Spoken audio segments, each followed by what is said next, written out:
What's happening, guys, and welcome back to the channel. For today's video, we're going to be checking out the Transformers Studio Series Gamer Edition War for Cybertron Voyager class Megatron. Now, as we very quickly check out the packaging, clearly I could not contain my excitement as I ripped this guy out of the box as soon as I cracked this out of the shipper. But as you guys can see, we get a badass CG render of the War for Cybertron Megatron here at the front. As we come around here to this side, again, a very cool image and some pretty decent product shots of him in both robot and tank mode, as well as a really cool bio. Megatron launches a full attack on the space station, guarded by Starscream and his army. So, with all that being said, this has been a figure, a character which I have been so excited to finally get my hands on. An update which I think we were definitely in need of, especially considering the last time we saw this Megatron design was way back in 2010. So, with all that being said, let's get Megatron out here and see whether or not he is a pickup or a pass.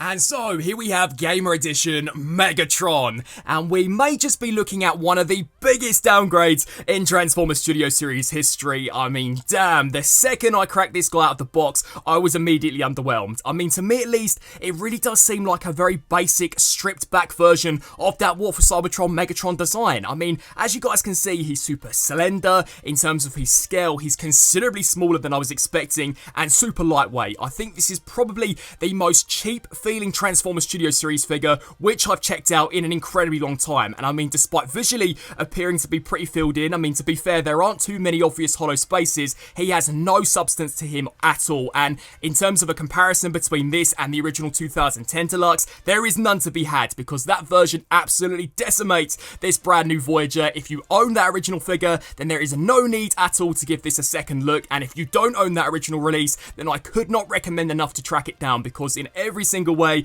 this is a downgrade. I'm so sorry to start this review off negatively, but wow, these Gamer Edition figures have just not impressed me in the slightest so far. But anyways, we very quickly check out Megatron's details. He does have a decent looking face sculpt, but to be fair, I don't think it's any better than the original version. I do like how they kept the asymmetrical design of the shoulders, that's pretty neat, but just the torso seems to be very basic in comparison to the original figure and the actual character design. I don't like the shape of the forearms. I hate the way the legs look. I mean, they're just so spindly. I'm sure he had more spikes kind of flaring on the top of the thighs in the actual game. And the fusion cannon, don't even get me started on this. Wow, in comparison to the original Deluxe version, this looks terrible, and it is such a shame, because this is undoubtedly the most iconic weapon that Megatron uses throughout Transformers history. So to see it done so dirty with this Gamer Edition release really does just suck. And as we spin this guy around here to the back, they didn't even sculpt in the Decepticon insignia, which not only is game accurate, but is also something that we saw with the original 2010 Deluxe. And to be fair, you could say, yeah, this piece in vehicle mode wouldn't have looked the best had it had a Decepticon insignia slapped on the front. Well, why couldn't have they done what they did with the original 2010 Optimus Prime and just sculpt it underneath, just to kind of show us that at the very least they were paying attention to the character designs. I do just think this is such a massive tank in my opinion. But anyways, we get stuck into articulation. The head technically is on a ball joint, although you're not going to get anything besides left to right. It cannot move up and down in the slightest. Massive tank again. The shoulders can rotate the full 360. They can also hinge out to the sides. We get a bicep swivel, and surprisingly a pretty decent range packed into both of the elbows, so they are double jointed, which I thought was pretty cool. Unfortunately, no wrist rotation. Now, this was something, unfortunately, which also wasn't apparent on the original 2010 Deluxe, but you're talking 13 years difference between the two releases. How they haven't found a way to have given this guy a wrist swivel is just beyond me. The only area where I would say he kind of succeeds in would be that he has a waist joint, and that is literally the only redeeming factor about this Megatron in my opinion. The hips can kick forwards that far, which is pretty fantastic, as well as I'd say roughly back to that far. They'll also kick out to the sides, which is cool. We do get a thigh swivel, but check this out. Now, you guys have got to bear in mind, this is a 2023 Voyager class release. Check out the knee bend. Bang! That is it. That is the only range of motion that you're going to get out of these knees, and it's because for some bizarre reason, they've sculpted in this kind of locking mechanism. Now, you do not need this tab at all for transformation, so after this video, I will most definitely be cutting this clean off, but it does just beg the question why it's even there in the first place, because that for a knee bend on a modern Voyager is just terrible. Now, if you didn't want to modify this, I guess there is a way around it. I mean, you can take this kibble, kind of disengage it, and then bend the knee and kind of place this over the top, but to me at least, that does just look kind of ugly. So yeah, I have no idea why they sculpted that in. And then finally here for the foot, this can pivot forwards and backwards, as well as rock side to side slightly, but it rocks looks further away to the right than it does to the left, and surely you'd want a deeper cut going to the left because that's the stance that you're going to want to put Megatron in when you're posing him around. So yeah, just overall this guy is such a massive tank, and honestly probably one of the worst War for Cybertron figures that I've so far checked out, and by no stretch of the imagination in the slightest, besides the waist joint, an upgrade when in comparison to the original 2010 Deluxe. Now, as we check out this Megatron's accessories, in addition to his fusion cannon, if that's what you want to call it, we also get this Energon mace, which has been pretty decently detailed. You know, we get these massive chunks of Energon kind of flaring out to the sides. This is probably the best thing about this Voyager Megatron overall, in my opinion. He does look pretty decent when wielding this, and you know what? If you didn't want it in the hand, you can also sling it over the back, which does cause for a pretty cool look, but I would have loved had this been compatible with the 2010 Deluxe Megatron, because personally, that would have been the only reason that I could have maybe recommended actually picking this setup. But yeah, that is pretty much it for his accessories. Now, if you're like myself and hate the look of this fusion cannon, then I do have a recommendation for you guys. So if you also picked up the Gamer Edition Optimus Prime and you're more than happy with him just using the Energon axe, then take his blaster. This Megatron, much like all of the other Gamer Edition figures, does have the gimmick where you can basically pull off the right forearm and smack this onto Megatron. Because in the game, you know, they were consistently kind of swapping around weapons anyway. Personally, I think Prime's blaster looks so much nicer on Megatron than his own fusion cannon. And yes, it also is possible to take his fusion cannon and attach it into the same way as this gun, but to me that just makes him look even worse. So if you are going to display him with any weapons from the Gamer Edition line, then definitely use Optimus Prime's gun, because to me at least that does make him look just slightly better. Now, as we check out a few comparisons, here we have the 2023 Megatron on the left and the original 2010 Deluxe on the right. As I said previously, no competition at all, and as I'm sure you guys can tell already, there is not much difference in the scale at all between these two. This is a Voyager and this is a Deluxe class, so if you're maybe not too bothered about Megatron maybe being, I'd say, half an inch smaller than how he should scale with the Gamer Edition Optimus Prime, then again, just stick with this original Deluxe release, because from the front, it looks more awesome. The fusion cannon is 10 times more cooler, and as we spin him around here to the back, look at the detail that is packed into the backpack of the original 2010 Megatron. We actually get the Decepticon insignia, whereas they weren't able to do that here on this new Voyager release. It really does just seem like there has been no care nor thought packed into these Gamer Edition figures. I really in some ways wish that maybe they had never just approached these designs to begin with, because these kind of half-assed releases that we've so far seen, to me, are just not great at all, and I think for the most part, all of the original 2010 Deluxe figures have held up very nicely alongside some of their Studio Series upgrades. Here he is alongside the Gamer Edition Optimus Prime, which, to be fair, I wasn't the nicest to when I initially reviewed him, but comparing Prime to Megatron, Optimus does seem to be almost like a masterpiece. He is way better than Megatron, and as I said previously, is it just me or does this Megatron seem to be way too small in comparison to this Optimus Prime? I mean, maybe the scale is okay, but I definitely remember Megatron in the video game appearing to be much thicker, especially in the forearm department. He seemed to be almost as hefty as Optimus Prime, whereas here, he is just super spindly in comparison to Optimus. So yeah, definitely not a figure which I'm recommending at all to you guys. Here for a few live-action movie Cybertronian characters, we have the Bumblebee movie Voyager Starscream. Again, massive difference in terms of the Voyager class scale. This Megatron is tiny. I definitely expected at least that he'd be the same size as Starscream. So yeah, unfortunately, if you were hoping to also kind of fit this into your Bumblebee movie display,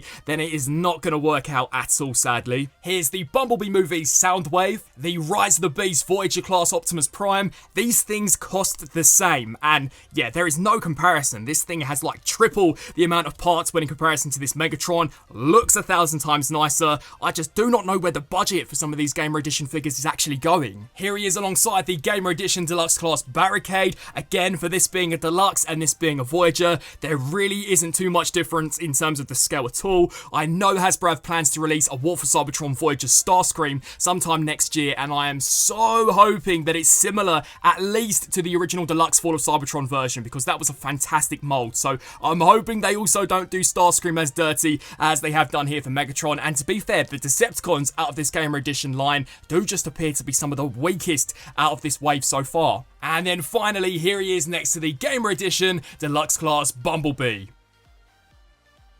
Now enough about Megatron's incredibly mid-robot mode, which, come to think of it, maybe there is a typo on the front of the packaging. Maybe this is not Megatron, but instead Midatron. That would make way more sense as to why he is so lackluster. But anyway, to get stuck into his transformation, you will want to completely remove the fusion cannon, probably for the better. We can then come here to the insides of the arms, take these gap fillers, open them up, and then slide the fists inwards and snap this here back down. Do the exact same here on this side, so slide this panel open, fold the fist in, and then snap this here down. You'll then want to come here to the legs. Now you're going to want to take that thigh swivel and rotate both of the shins inwards so the spiked kneecaps are facing each other. We can then take the tips of the toes, fold these sections here down on both sides, and then take his heel spurs and flare these outwards just to kind of get them out of the way. Now you're going to want to take these tiny little thrusters and they will soft click into place. They're actually kind of difficult to get a hold of, but do the same here for this side. We can then take the larger thrusters, which are way more easy to kind of peg into place, and also bring these here forwards. Now for the robot mode, the side of the tank is basically on the inside of this leg, so in order to kind of disengage it, you will want to slightly bring it here towards yourself, and that will allow you to swing this here out to the sides. Once you reach to this degree, you'll then want to use the ankle pivot, bend this here towards yourself, and then fold this foot here all the way backwards, which should allow enough clearance for us to bring this around, and then snap that heel spur into the middle of the side of the tank. So yeah, that's pretty cool. We can then take the foot, slide this piece down, and do the exact same here on this side. So bring this towards yourself, bring it down, I'd say roughly to that far, arch the ankle pivot, and then fold the foot here all the way backwards, swing this around, and snap that heel spur there into place. The next step is to then take Midatron's chest piece, bring this section here down, and it will also kind of soft click into place. We can then take this piece of the shoulder, fold it upwards, and use those double elbow joints, which I showcased previously, to kind of get something which looks along the lines of this. Now, as you'll notice,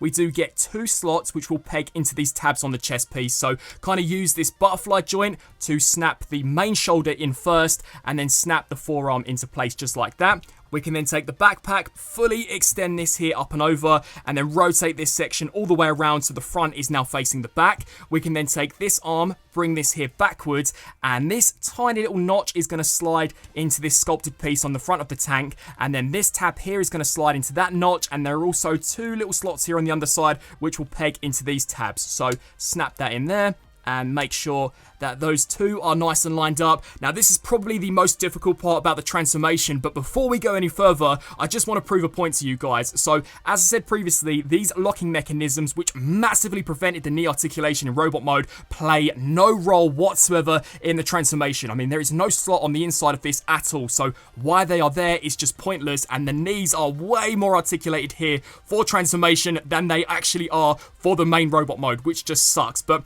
basically what's going to happen is this tab is going to slide into this slot. These teeth here are going to go into this slot, and you're basically going to want to make sure that these tabs slide underneath this section here. So there is a lot to kind of be aware of. It definitely can take a few attempts to kind of line everything up, but once you've done that, we can then snap the front of the tank into place, do the same here for this side, and to be honest, this side always gives me trouble. So snap that in there, make sure this slides underneath. We can then snap the front of the tank into place, and that is basically it, fully transformed. But we have to apply a few of the finishing touches, so bring back in that awful looking fusion cannon, snap this here into the front, and bang! Here we have what for Cybertron Megatron fully transformed into his tank mode. And to be honest, much like the robot mode, I am so let down by this. I mean, first of all, it's basically just a very hollow feeling brick. There are no wheels here on the underside, unlike the original 2010 Deluxe, and they don't even give you the option where you could have it rolling like an actual tank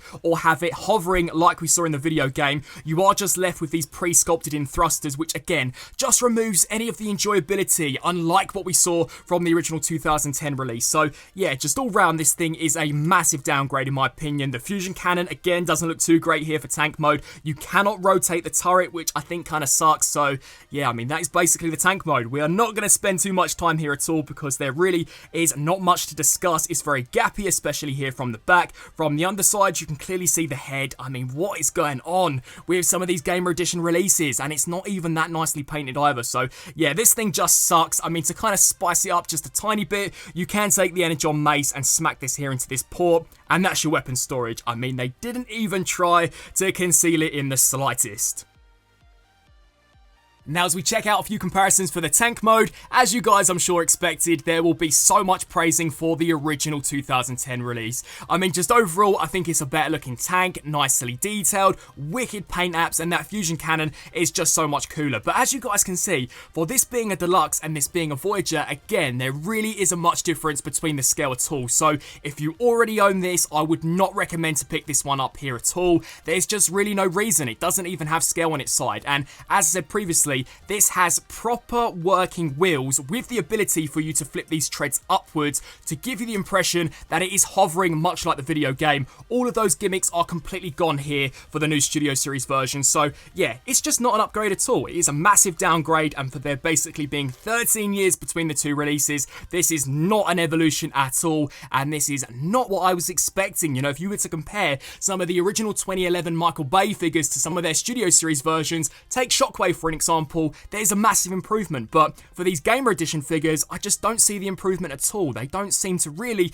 develop much upon what originally was set out back in the day. Here is how he stacks up alongside the War for Cybertron Optimus Prime, just to kind of give you guys a sense of scale. I mean, yes, I guess this works, but considering the Deluxe version isn't much smaller than this, I think in terms of design, that is much better suited for this Optimus Prime. Here we have the Gamer Edition Deluxe Class Bumblebee, which, yeah, is very small in comparison to a Voyager, as it should be. And then finally, the Gamer Edition Barricade. And to be fair, in terms of length, I'd say that they're exactly the same if you were to kind of count the tip of the spikes here on the rear of Megatron. But vehicle mode, Barricade absolutely decimated this Voyager class Megatron, which is so surprising considering there is a big difference in terms of the price point between these two. I just do not know where the budget for these figures is going. Maybe they're using it for some of the Rise of the Beast figures because they have been fantastic. I really haven't reviewed a bad Studio Series Rise of the Beast release, so that's maybe why these War for Cybertron figures have had the short end of the stick, but honestly, I am just not too sure at all. Now, for the sake of consistency over on the channel, I will showcase you guys the reverse transformation. So, remove this fusion cannon and just throw it in the trash because it is awful. What we can then do is begin loosening up the tabs here on the front of the tank. So, just disengage all of these, take the sides of the tank, and bring these sections here outwards. What you'll then want to do is take this main section, lift it upwards all of the way, and then slide this section here down. We can then take the backpack, bring this here backwards, rotate this spike section around so the back is now facing the front, and just collapse this here in upon itself. It will tab into these tiny little slots. We can then come here to the other arm and just disengage these tabs on both sides and then fully straighten out that elbow joint. Take this piece here, slide that section down, and then let's work on the transformation for the legs. So slide the chest piece up, which, talking of, it's not held on via a pin, and 9 times out of 10, much like the Siege Starscream, it loves to pop off. So just so cheaply made. But yeah, peg that into place. What we can then do is disengage this, bring the heel spur out to the back,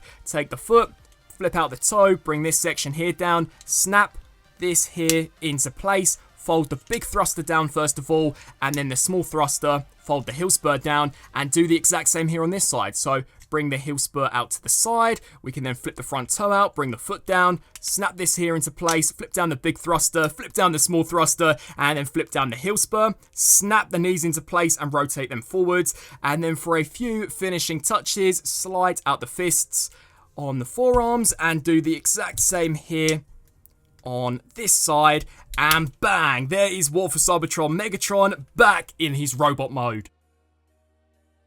And so, wrapping up on this review for the Transformers Studio Series, War for Cybertron Megatron. Hands down one of the worst Studio Series figures that I've reviewed this year, and by far one of the worst updates that I think we've seen in an incredibly long time. Personally, I think this guy is just a massive flop, and if you own the original 2010 Deluxe, then there is no reason at all to pick this guy up. And as I said at the beginning of the video, if you don't own that figure, then I could not recommend enough to track it down, because I do just think, taking everything into account, it is vastly superior when in comparison to this guy. This is a 2023 Voyager, significantly smaller than I was expecting, and nowhere near as chunky as how he appeared back in the video game, nor compared to the War for Cybertron Optimus Prime. The articulation, especially in the knees, is just dire. I mean, it is so bad that they cannot at the very least bend past 90. For a traditional Voyager, that is just not on. The fusion cannon, I think, looks terrible, especially in comparison to the original 2010 release. The only saving grace about this figure as a whole, I think, is the Energon Mace. That is actually a pretty decent weapon and is probably the only reason to pick this guy up, if I'm going to be honest. The transformation is okay, but the tank mode, much like the robot mode, leaves a lot to be desired. It's very hollow looking. It doesn't do anything. There are no rolling treads. There's no ability to flip the treads upward, unlike the original 2010 release. Just all round, this is such a massive letdown, and if this is what we can expect for Gamer Edition going forwards, then it is not going to be a good subline in my opinion. I'd love to get your thoughts down in the comment section below. What do you guys think of this Gamer Edition Megatron? Do you agree on my thoughts, or do you maybe think I've been slightly too harsh? I thank you guys all so much for watching, and until my next review, I'll see you then.